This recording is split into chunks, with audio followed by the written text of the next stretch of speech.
They say your first real surgery changes you. For me, it was more than that.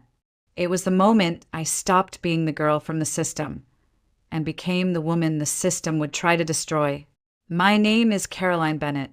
I was 29 the first time I stood at the head of an operating table without supervision.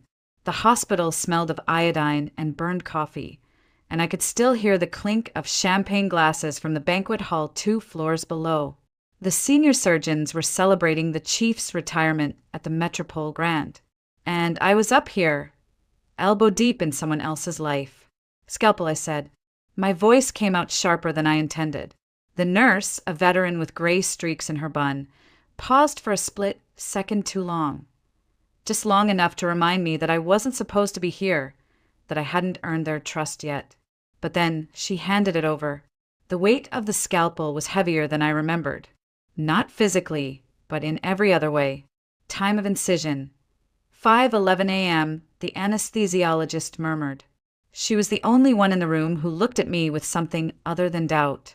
Dr. Hayes, always steady, always watching. The young man on the table, late 20s motorcycle crash victim, had arrived barely clinging to life. Massive internal bleeding. Suspected liver rupture. Seconds mattered. Minutes killed. Right subcostal incision. I said aloud, trying to keep my hand steady. I wasn't talking to the team.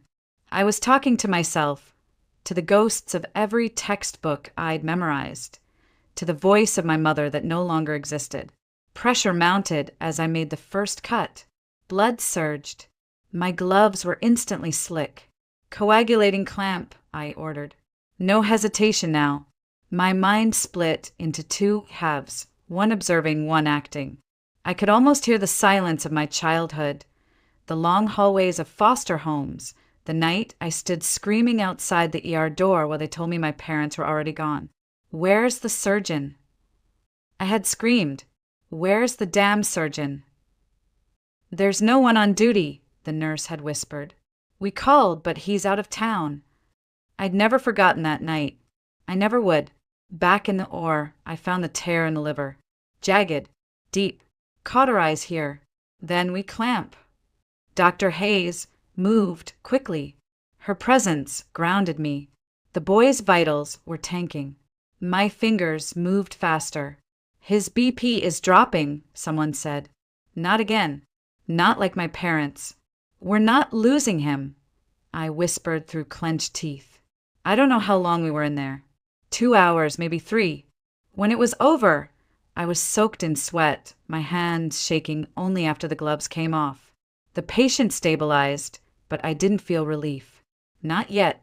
That came later, when Dr. Hayes touched my shoulder and said, "You've got hands blessed by God, Dr. Bennett." I nodded, but the truth was, I didn't care about praise. I only cared that I didn't fail. Later, back in the residence lounge, I sat down to finish my notes, trying to quiet the storm in my chest. That's when Ms. Lucille, the old security guard who worked nights, poked her head in. She was holding a paper bag. "I heard you save that boy," she said, smiling like a proud grandmother. "Brought you some peach pie. Baked it myself." I hadn't tasted something warm in weeks. I hadn't been seen like that in years. I thanked her, but I didn't cry. I never cried. Not then. That came later, too. The next morning, I was called into the chief's office. The same hands that had saved a life only hours before were now folded tightly in my lap, as I was told I had violated protocol, that I had no authority to operate without sign-off, that there would be a formal inquiry. The irony? The head surgeon I overstepped had been drinking martinis when that man was brought in. None of it mattered. I saved a life, but I broke the rules to do it, and I would pay for that, one way or another. The first time I heard his name, it was whispered like a threat. "Ryan Mercer. He's in room 3. Get Dr. Bennett." I was just finishing my shift when the call came. I remember the way the nurse's voice faltered, just enough to let me know this wasn't an ordinary patient. A privileged last name.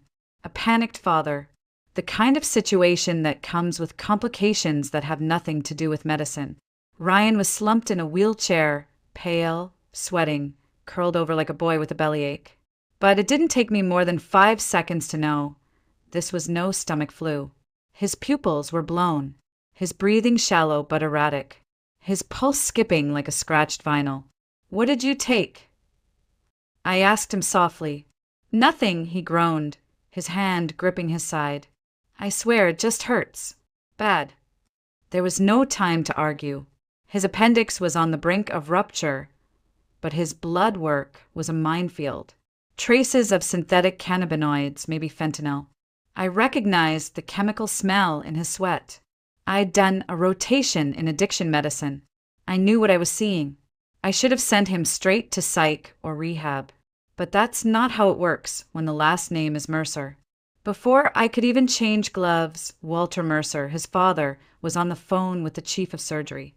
He wasn't asking for anything. He was issuing directives. Ryan would be treated discreetly, immediately, and without press. Only the chief was in D.C. for a conference. That left me. I should have walked away, but I didn't. I scrubbed in, briefed anesthesia, and opened the boy up within 30 minutes. It was textbook at first, until it wasn't. His blood pressure plummeted. His heart rate spiked. The drugs in his system didn't play nice with anesthesia. He started crashing mid-procedure. We stabilized him. Barely. I sutured the site and ordered full toxicology screens. I wrote it all down, line by line. I wasn't going to be the doctor who looked the other way. When I came to check on him the next morning, Walter Mercer was already there, standing over his son's bed like a man inspecting merchandise. He didn't even glance at me as I reviewed the chart. "How is he?" he asked flatly. "He's recovering," I answered, still reading vitals. "Why does he look like hell?" "Because he's been through hell," I said. Finally, he turned his eyes on me, ice cold and cutting. "We'll need to talk," he said. "Privately." Out in the hallway, his tone sharpened. "You're making notes in his file about drugs." "I documented his condition," I replied. "That wasn't necessary. It was medically relevant. He's not an addict." He tested positive for, "You don't want to go down this path," he warned, voice dropping to a growl. That should have been the moment I shut up, smiled, let it go. But I didn't. "Mr. Mercer," I said, "your son could have died. He needs help, not denial." His eyes narrowed. "You're a surgeon, Dr. Bennett, not a social worker." Then he turned and walked back into the room. 5 days later, Ryan Mercer was discharged. 3 days after that, he was dead. They said it was post-op infection, but I knew better. And the next time someone called my name down that hallway, it wasn't to save a life. It was to take mine apart. I remember the knock on the chief's office door. 3 short taps, the kind that sound like they've been rehearsed. I was sitting across from Dr. Corwin, our acting department head, when 2 men in charcoal suits stepped inside. One flipped open a badge. The other didn't bother. He just looked at me like I was already guilty. "Dr. Caroline Bennett?" he asked. I nodded, slowly. "I'm Detective Harrow. This is Assistant D.A. Rosenthal. We have a few questions regarding the recent Mercer case." I don't remember what I said first. I just remember the cold spreading in my spine. Like my body already knew this wasn't a conversation. It was a sentence being written behind closed doors. Ryan Mercer passed away 2 days ago. The autopsy suggests sepsis as the cause of death, secondary to post-operative infection. "That's not possible," I said. He was stable at discharge. There were no signs of infection. And yet, Rosenthal opened a folder. There are discrepancies in the charting. Missing pages. No toxicology screen. No mention of substance abuse. I stared at him. "I wrote those notes myself." "Well, they're not in the record now." I looked at Corwin, who suddenly couldn't meet my eyes. That's when I understood. The cover-up wasn't mine. It was theirs. A few days later, I was suspended. Then came the hearing. Then the formal charges. negligence, gross misconduct, failure to adhere to post-operative protocol. The media went wild. Doctor of Death, one headline read. They used the worst photo they could find, my tired eyes, the shadow under my cheekbone, a hint of blood on my collar. I became a story, not a person. And through it all, Elijah was quiet. Too quiet. He didn't touch me at night. He didn't speak unless spoken to. He spent more time texting his mother than looking me in the eye. Then one evening, as I sat at our kitchen table, trying to write a defense statement I could barely understand, his phone rang. I recognized the name. Judge Henry Bennett. His father. He took the call on the balcony. The door closed, but I heard enough. She's not handling it well. Yes, I'll talk to her about taking the deal. I know what this family needs. When he came back inside, he smiled like nothing had happened. We need to be practical, Caroline, he said. The evidence isn't in your favor, but my father has contacts. If you accept a plea, something like reckless endangerment, they can push for probation. No jail time. I stared at him. You want me to admit guilt for something I didn't do. It's better than prison. It's a lie. It's survival. He meant well. At least, that's what I told myself that night. He wasn't cruel, just spineless. When the trial began, I stood alone. My attorney was assigned by the hospital. She looked at me like a project she didn't want. The courtroom was cold, clinical. Every seat filled with people ready to dissect my life. And then came Elijah, called to testify for the defense. My husband, my partner, the man who once said my hands were blessed. He stepped up to the stand in a crisp suit, hair neatly combed back, and told the jury that I was exhausted, that I'd been overworked, that I might have rushed, that maybe, just maybe, I'd skipped a step. I wasn't there, he said, but it's possible Caroline made a miscalculation. She was emotional.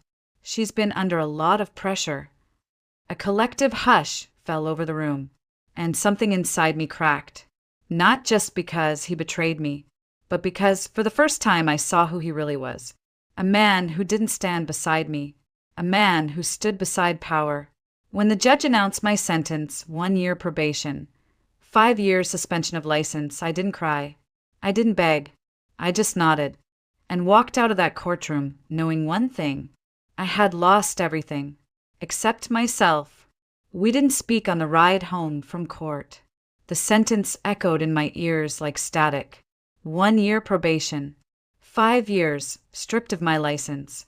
5 years without surgery, without purpose, without the only thing that ever made me feel real. When we got inside the apartment, I went straight to the bedroom. I took off my shoes. I sat on the edge of the bed, staring at the floor.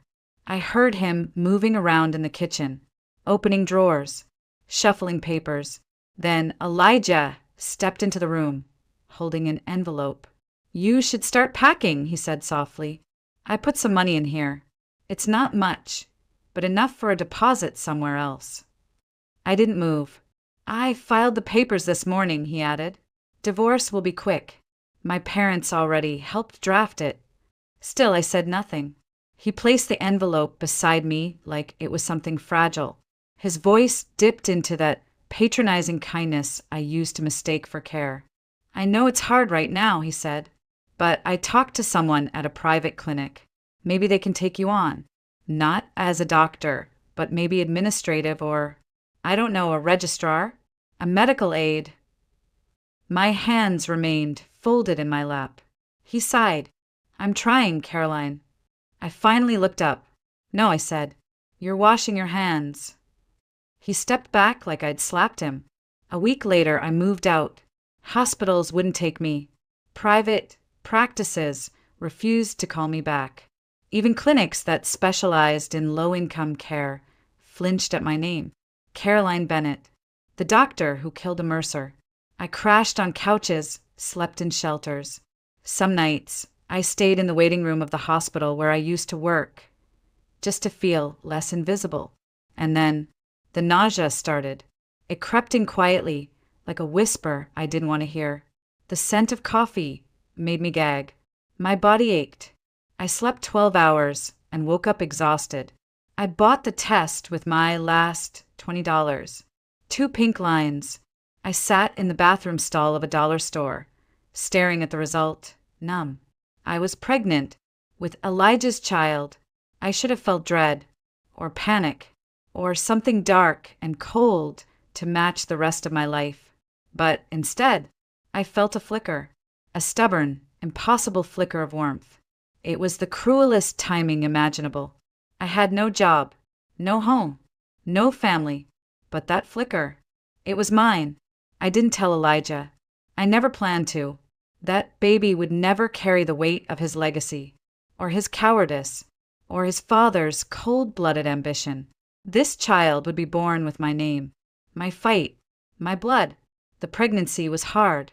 I was constantly sick, my body thin and exhausted from months of sleeping on borrowed mattresses and eating dollar menu meals. But every time I thought I couldn't take another step, I would press my hand to my belly and whisper, "We're going to make it, little one. I swear to you, we're going to make it." I found a room to rent in Uptown, a shoebox with peeling paint and a single mattress on the floor. But it was quiet, and it had a window that faced the street. I took whatever jobs I could, cleaning hallways, passing out flyers in the cold, even scrubbing the floors of a neighborhood pharmacy at night after closing. I kept a jar hidden in the closet. Every tip, every wrinkled bill went inside. For vitamins, for baby clothes, for a crib I hadn't bought yet. Some nights, I sat cross-legged on that mattress, one hand on my belly, the other holding a medical textbook I couldn't use anymore, and I whispered surgical terms to the child inside me like lullabies. I didn't know it then, but I was preparing for the fight of my life. It happened on a Thursday morning. I was 26 weeks along, still too early, still too fragile, but my body didn't care. The cramps started low, like a whisper, then grew sharp enough to take my breath away.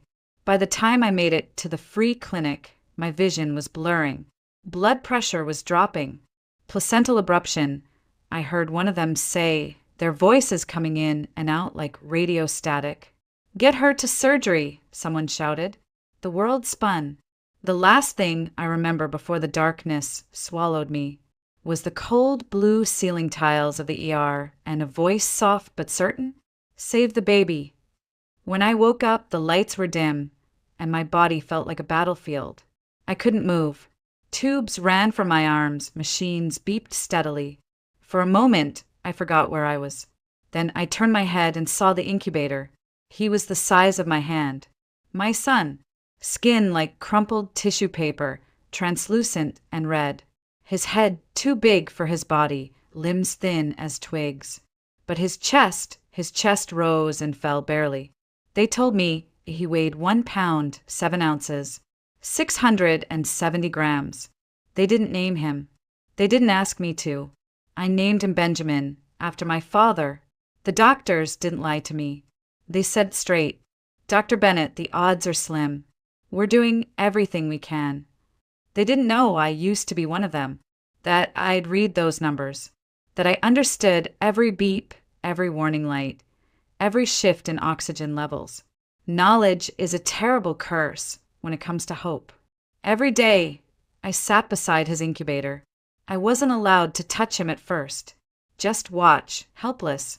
His tiny body covered in wires, his mouth taped around a breathing tube, his hands clenched in permanent fists. But on the 4th day, the nurse slipped me a pair of sterile gloves. "Just your finger," she said. I reached inside and let him wrap his whole world around the tip of mine. It was the first time since the trial, since the betrayal, since the fall, that I felt anything close to peace. I whispered stories to him, told him how strong he was, how brave. I told him about the stethoscope I'd buy him when he turned 5, about the tree we'd plant together when we finally had a home, about the life we were going to build, just the two of us. The 6th night he crashed, brain bleed, pulmonary edema. His oxygen levels tanked so fast the alarms didn't even have time to catch up. The neonatologist tried to shield me from the worst of it, but I pushed past her. I want to see him. Inside the NICU, the room was dark except for the glow of monitors. The machines pumped and hissed like ghosts, but I didn't hear them. I only heard silence. He was still alive, technically, but only barely. His heart a flicker, his lungs drowning. I slid a gloved hand into the incubator and touched his cheek. "Hi, baby," I whispered. "It's me. It's Mama. I'm here." His eyelids fluttered once, and then he was gone. The machine screamed. Staff rushed in. They tried everything, but I knew. I'd known the moment the warmth left his skin. I stood there as they worked, frozen, until one of the nurses gently turned me away. "I'm sorry," she said. I nodded, because I was too empty to cry. They gave me a small paper envelope afterward. Inside was his hospital bracelet and the knit cap he'd worn in the NICU. I carried it in my coat pocket for weeks, even after I left the hospital, even after the world outside stopped caring, even after I stopped being a doctor, even after I stopped being a mother. For a while, I was just a woman with empty hands and a name no one wanted to say out loud. Caroline Bennett. After Benjamin died, I stopped speaking for a while. Not out loud, just inside. The world became something I walked through like a ghost. The hospital discharged me with a stack of papers, a grief pamphlet, and a whispered, "Take care!" No one asked where I was going. No one cared. I returned to my tiny room in Uptown and found my things in the hallway. Rent was overdue. I hadn't paid in weeks. The landlady didn't even leave a note, just locked the door and left my life in plastic bags. I picked up what I could carry and walked. That night, I slept in the waiting area of a 24-hour laundromat. The lights were buzzing, the seats hard plastic. The only warmth I had left was Benjamin's little cap in my coat pocket. By the next week, I was just another face at the shelter. I didn't tell anyone who I was. Not because I was ashamed, but because it didn't matter anymore. Surgeon, widow, mother, exile. Those words had no weight out here.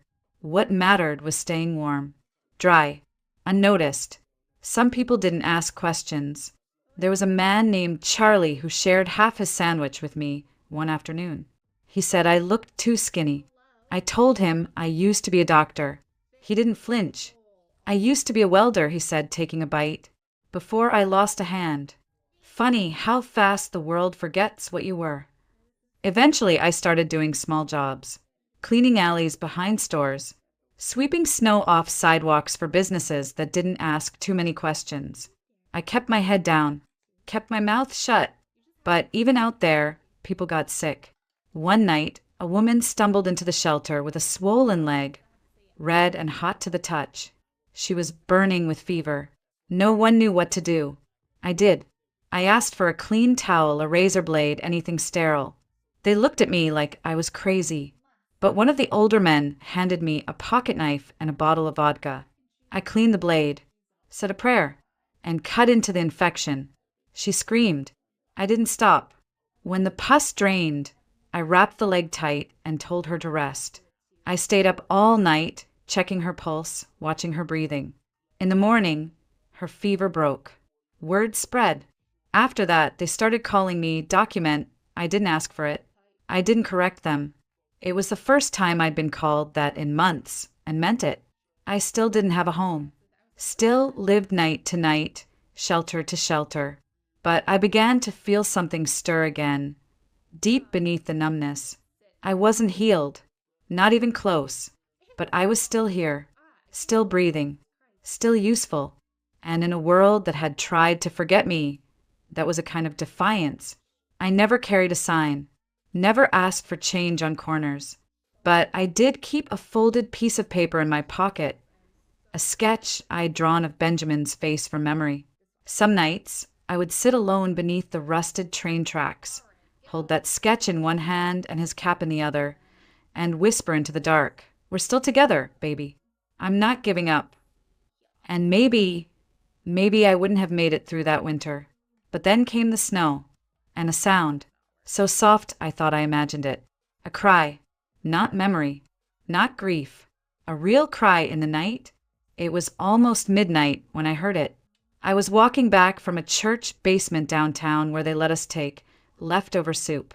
The snow was coming down in sheets, blinding, and the wind had sharp teeth that bit through every layer of clothing. I pulled my coat tighter, turned down a side street near the old train depot, and stopped. A sound, soft, broke in, not the wind, not the city, something fragile. I froze. There it was again. A cry. Thin, desperate, almost drowned in the storm. Not the sound of an animal. Not a drunk man sleeping it off. It was younger. I moved toward it instinctively, boots crunching through the snow, heart pounding. Under the awning of a boarded-up storefront, I found a shape. Small. Still. It was a baby. A real baby. Wrapped in a thin blanket. Cheeks raw from the cold. Lips turning a soft shade of blue. My body reacted before my mind could catch up. I knelt in the snow, ripped off my gloves, and scooped the child into my arms. He was barely breathing. I didn't think. I ran. I don't even remember which hospital I found. Just that the door swung open, and I screamed, "He's freezing. He's barely alive. Help!" They took him from me, so fast my arms ached afterward from the absence. I sat in the waiting area soaked in snow melt, trembling, unaware that people were staring. A nurse approached an hour later. She was kind-eyed, young, and cautious. They said, "You found him on the street?" I nodded. "Yes." "Do you know who he is?" "No. Do you want to be listed as the one who brought him in?" I hesitated, then whispered, "Yes." She gave me a strange look. Not suspicion, not judgment, just curiosity. Maybe even something softer, something close to recognition. They let me see him the next morning. He was in the NICU, just like Benjamin had been.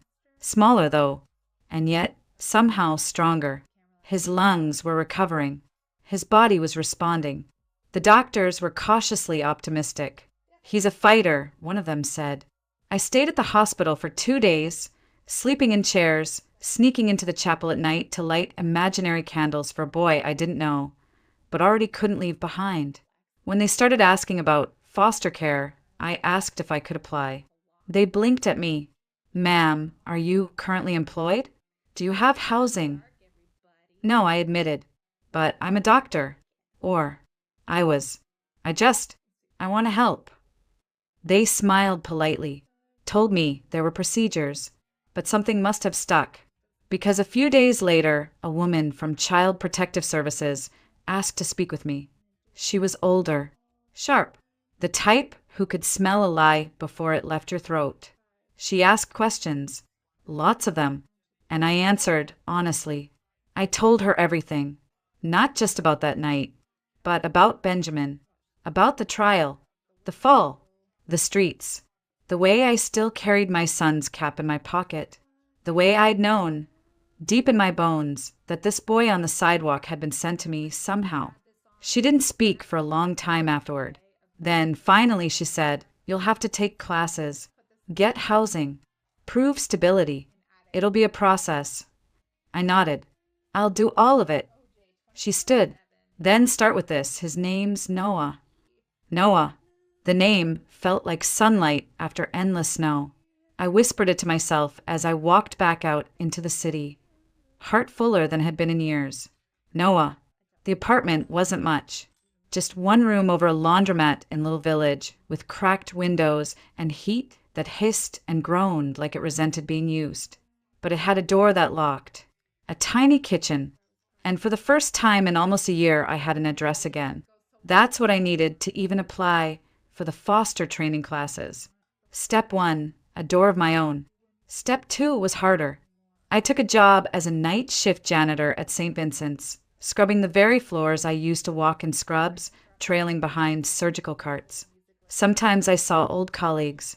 They didn't recognize me, or maybe they did and just chose to forget. I kept my head down, focused on the mop, on the checklist, on the clock. Every cent I made, I saved. Every moment I wasn't working, I was in the foster care program. Classes in cold buildings with broken coffee machines. Workshops with tired caseworkers and other women who'd lost their children and were trying to claw their way back. We sat in a circle of metal chairs, talked about trauma, routine, safety. I spoke when asked. I listened when I could. And slowly, I started to feel like a person again. Not a ghost. Not a tragedy. A woman with a name and a purpose. Noah. Every week, I was allowed to visit him at the group home. He would always be waiting near the window when I arrived. Little hands pressed against the glass like he thought it helped me find him faster. He didn't talk much, but when he saw me, his whole face lit up. That was enough. The first time he climbed into my lap and fell asleep. Just like that, arms curled under his chest. I cried so quietly I didn't even feel the tears coming. It was like my body had been waiting for that moment. For warmth. For weight. For the simple, unbearable miracle of being trusted again.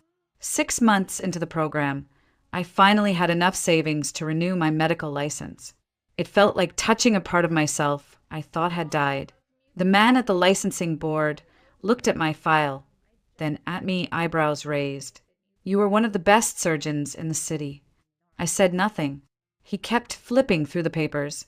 You could have just moved to another state. Started over. Why come back? I met his eyes, because I never left. There was a long silence. Then he stamped the form. Approved. Not long after, I got a call from an old nurse I used to mentor. Her sister ran a community clinic on the south side. They needed hands. Didn't care about gaps in resumes or scandals that weren't yours to begin with. I started part-time. General care, wound cleaning, vaccines, the basics. But when I slipped on those gloves again, when I heard that first "thank you, doc," something settled in my chest like coming home. And in the middle of it all, amid the night shifts and caseworker visits, the paperwork and prayers, I kept counting the days, until the one I didn't have to count anymore. The day I got the letter, Ms. Caroline Bennett, you are hereby approved for permanent foster placement of minor child, Noah James Caldwell. I read it 5 times before I believed it. Then I sat on the floor and laughed. Not the laugh of someone who won, but the laugh of someone who survived. That night, I tucked Noah into his new bed, under my roof, under my care, and kissed his forehead. Welcome home, I whispered. And this time, I meant it. Chicago thawed slowly that year. The last snow clung to the gutters like it was afraid to let go, and the trees outside my window bloomed late, but they bloomed. So did we. Noah settled into school. He liked numbers and hated raisins. He had night terrors sometimes, and he hated loud noises, but he started smiling in his sleep. He called me Mom for the first time on a Tuesday morning while brushing his teeth. I nearly dropped the coffee mug in my hand, and I set it back, even though he hadn't asked. One day, as I was picking him up from school, I saw Judge Ellison getting out of a black car near City Hall. He didn't recognize me, or maybe he did and chose to keep walking. I didn't stop him, because I didn't need anything from that world anymore. The past had already lost its grip. And as for Elijah, the last I heard, he was working at a private practice in Miami. Sierra left him a year in, took half his assets, and sold the vacation condo in Aspen. No one in his family talks to him anymore. Word is, Judge Bennett cut him out of the will quietly. But I don't check. I don't follow. Because some men fade faster than memories when the truth finally burns through. One Sunday afternoon, I took Noah to the park, same one I used to walk past when I had nowhere to go. He ran toward the swings, bundled in his little jacket, his laughter echoing against the iron fence. An older woman sat down beside me on the bench. She glanced at him, then at me. He yours? I smiled. Yes. She paused. You look familiar. You used to be somebody, didn't you?